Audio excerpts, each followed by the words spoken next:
Ada 11 nama yang sudah dipastikan masuk ke dalam neraka. Bahkan, nama-nama mereka diabadikan dalam Al-Quran sebagai penghuni neraka. Lalu siapakah mereka, dan sebab apa mereka dipastikan masuk ke dalam neraka? Mari simak video ini sampai selesai. Namun sebelum lanjut, mari kita berdoa terlebih dahulu semoga kita semua terhindar dari siksa neraka dan semoga kita semua menjadi penduduk surga. Amin. Pada video kali ini, kita akan menelusuri lembaran-lembaran Al-Quran yang menjelaskan 11 nama yang dipastikan masuk neraka. Neraka merupakan tempat terakhir di akhirat bagi manusia yang kerap berbuat maksiat hingga penuh kedustaan selama di dunia. Bahkan, seorang muslim yang memiliki dosa pun atas kehendak Allah Subhanahu wa Ta'ala akan disucikan dahulu ke dalam neraka, sebelum akhirnya diizinkan masuk ke surga. Berikut 11 nama orang yang dipastikan masuk ke dalam neraka. Nama yang pertama, yaitu Firaun. Firaun adalah raja Mesir yang dikenal angkuh dan sombong. Ia mengaku-ngaku kalau dirinya adalah Tuhan. Bahkan secara terang-terangan dia menentang ajaran Nabi Musa alaihissalam. Akibat keangkuhannya itu, maka Allah Subhanahu wa Ta'ala pun menenggelamkan Firaun beserta pengikutnya di Laut Merah. Kala itu ia sedang mengejar Nabi Musa alaihissalam dan pasukannya.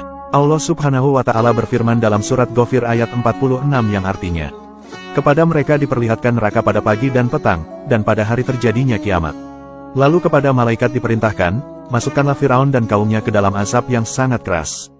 Nama kedua yang dipastikan masuk neraka, yaitu Qarun. Qarun atau Qarun adalah orang kaya raya di zaman Nabi Musa alaihissalam. Diriwayatkan oleh Ibnu Abbas, bahwa Qarun diceritakan merupakan sepupu Nabi Musa. Qarun sebelumnya taat beribadah, tetapi memiliki kondisi hidup yang memprihatinkan. Kemudian pada suatu hari, kepada Nabi Musa Qarun meminta didoakan untuk menjadi orang yang berkecukupan.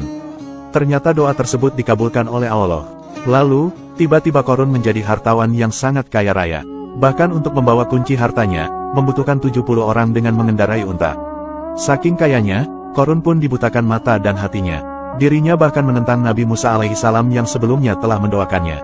Kemudian, Nabi Musa alaihissalam lantas berdoa agar Qarun dibinasakan.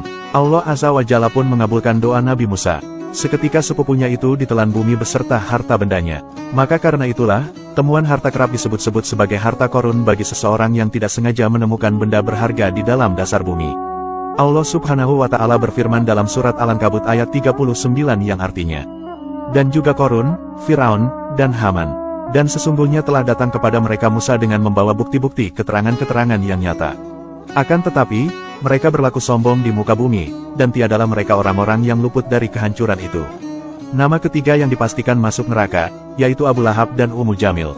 Abu Lahab dan Ummu Jamil merupakan paman dan bibi dari Nabi Muhammad. Meskipun bagian dari keluarga Rasulullah, ternyata nasib dan jalannya berbeda.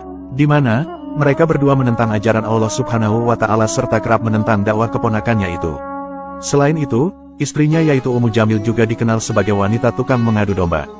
Sehingga, pasangan suami istri ini cukup dikenal sebagai orang yang selalu berbuat culas serta zalim. Akibat dari perbuatan itu, tubuh Abu Lahab dipenuhi dengan bisul hingga akhir hayat. Kisah tentang Abu Lahab ini tertulis dalam Al-Quran surat Al-Lahab. Allah Subhanahu wa Ta'ala pun menjaminnya sebagai orang yang celaka serta akan masuk ke dalam neraka. Nama keempat yang dipastikan masuk neraka, yaitu Qabil. Qabil adalah putra Nabi Adam alaihissalam. Tapi dia dipastikan masuk neraka karena merupakan manusia pertama dalam sejarah manusia yang melakukan pembunuhan. Dahulu, Qabil membunuh saudara kembarnya sendiri yaitu Habil. Alasannya adalah, yaitu karena iri dengan saudaranya itu lantaran memiliki pasangan yang lebih cantik, sehingga ia berniat ingin merebutnya.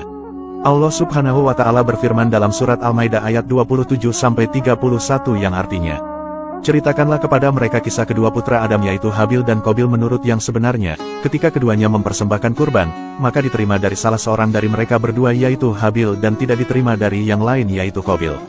Ia berkata, aku pasti membunuhmu. Berkatalah Habil, sesungguhnya Allah hanya menerima kurban dari orang-orang yang bertakwa. Sungguh kalau kamu menggerakkan tanganmu kepadaku untuk membunuhku, aku sekali-kali tidak akan menggerakkan tanganku kepadamu untuk membunuhmu. Sesungguhnya aku takut kepada Allah, Tuhan seru sekalian alam. Sesungguhnya aku ingin agar kamu kembali dengan membawa dosa membunuhku dan dosamu sendiri, maka kamu akan menjadi penghuni neraka. Dan yang demikian itulah pembalasan bagi orang-orang yang zalim. Maka hawa nafsunya Qabil menjadikannya menganggap mudah membunuh saudaranya. Sebab itu, dibunuhlah ia Habil. Maka jadilah ia Qabil seorang di antara orang-orang yang merugi. Kemudian Allah menyuruh seekor burung gagak menggali-gali di bumi untuk memperlihatkan kepadanya Qabil bagaimana seharusnya menguburkan mayat saudaranya Habil. Berkata Qabil, "Aduhai celaka aku, mengapa aku tidak mampu berbuat seperti burung gagak ini, lalu aku dapat menguburkan mayat saudaraku ini?" Karena itu, jadilah dia Qabil seorang di antara orang-orang yang menyesat. Nama kelima yang dipastikan masuk neraka, yaitu Kanan. Kanan adalah putra Nabi Nuh alaihi salam. Ia adalah anak terakhir dari 3 saudara yang lain yakni Sam, Ham, dan Yafet. Istri Nabi Nuh sendiri bernama Wagilah dan masih masuk golongan orang kafir. Sebelum terjadi bencana banjir yang membinasakan kaumnya itu, Nabi Nuh alaihi salam sudah memperingatkan anak istrinya agar ikut dengannya dan memeluk Islam. Sebelumnya, Nabi Nuh sudah membuat kapal raksasa untuk menyelamatkan keluarga serta umatnya kala itu. Namun, Bani Rasib yang saat itu adalah kelompok yang hidup di zaman Nabi Nuh alaihi salam tidak mau ikut. Justru ia terus berbuat maksiat, padahal Nabi Nuh sudah memperingatkannya agar segera meninggalkannya sebelum azab datang dari Allah Subhanahu wa Ta'ala. Sayangnya, anak bungsunya itu malah memilih ibunya yakni masuk ke dalam golongan orang-orang kafir. Lalu saat banjir bandang datang, mereka pun tenggelam dan binasa. Sementara orang-orang yang ikut Nabi Nuh semua selamat karena naik ke dalam kapal. Allah Subhanahu wa Ta'ala berfirman dalam Quran Surah Nuh ayat 26 yang artinya, "Dan Nuh berkata, Ya Tuhanku, janganlah engkau biarkan seorang pun di antara orang-orang kafir itu tinggal di atas bumi." Nama ke-6 yang dipastikan masuk neraka, yaitu Haman. Haman adalah arsiteknya Firaun yang bertugas membuat rancangan piramida untuk Firaun. Ia termasuk ke dalam pembesar kaum Mesir dan ia hidup sezaman dengan Nabi Musa. Haman adalah pembuat piramida yang menjadi keajaiban dunia, namun sayangnya, hasil karya tersebut dibuat hanya untuk menjauhkan manusia dari Allah. Hasil buatan Haman tersebut juga mendorong kekuatan Firaun untuk semakin berkuasa. Ia hanya berpijak pada logika dan hawa nafsunya sehingga seruan Musa untuk percaya bahwa semuanya milik Allah tidak bisa dia lakukan. Keangkuhan dari Haman ini merupakan kezaliman karena ia tidak percaya pada Allah, melainkan ia hanya percaya bahwa pemikirannya lah yang paling benar. Karena itulah, di akhir hidupnya Haman mendapat azab yang sama seperti Firaun karena ia ikut mengejar Nabi Musa ke laut.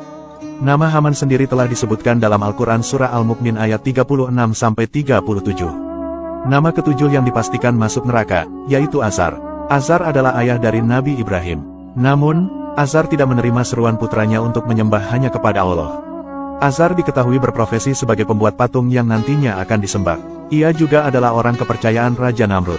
Nama ke-8 yang dipastikan masuk neraka, yaitu Walia istri Nabi Lut. Nabi Lut dahulu diutus untuk meluruskan fitrah kaum Sadum. Kaum Sadum memang terkenal dengan perilaku yang menyimpangnya. Istri Nabi Lut bukannya mendukung suaminya, tapi malah lebih percaya kepada pembesar-pembesar kaum Sadum dan mengkhianati suaminya. Karena itulah, ketika kaum Sadum diazab oleh Allah, istri Nabi Lut ini juga turut terkena azab dan meninggal dunia.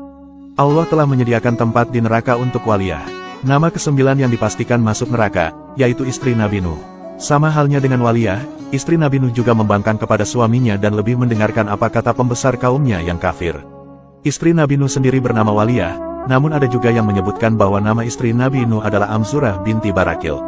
Ketika banjir besar terjadi, istri Nabi Nuh tewas karena dia tidak mau mendengarkan suaminya dan malah lebih percaya kepada pembesar kaum kafir. Nama ke-10 yang dipastikan masuk neraka, yaitu Raja Namrud. Namrud adalah Raja Babilonia yang sangat cerdas melebihi kecerdasan manusia pada zaman itu, namun karena kecerdasannya, hal itu kemudian malah membuatnya menjadi sombong dan tidak mengakui Tuhan. Tidak hanya itu, Namrud juga mengaku bahwa dirinya adalah Tuhan dan menentukan siapa saja yang boleh hidup dan mati di bumi. Raja Namrud dikenal karena memiliki harta karun yang luar biasa. Cadangan makanannya berlimpah, bala tentaranya banyak, serta istana yang megah bersama menara Babel Raja Namrud. Namun sayangnya, ia berlaku sombong dan tidak mau mengikuti ajaran Allah yang dibawa Nabi Ibrahim, bahkan Raja Namrud berani menentangnya dan menzalimi Nabi Ibrahim. Karena itulah, Allah lantas mengazabnya dengan mengirim jutaan nyamuk menuju bala tentara Raja Namrud. Saking banyaknya, sinar matahari pun tertutup oleh gerombolan nyamuk ini. Nyamuk tersebut menghisap seluruh darah bala tentara Raja Namrud. Melihat peristiwa aneh itu, Raja Namrud pun lari dan bersembunyi ke ruangan khusus tetapi satu nyamuk mengikutinya dan masuk ke kepalanya melalui lubang hidungnya.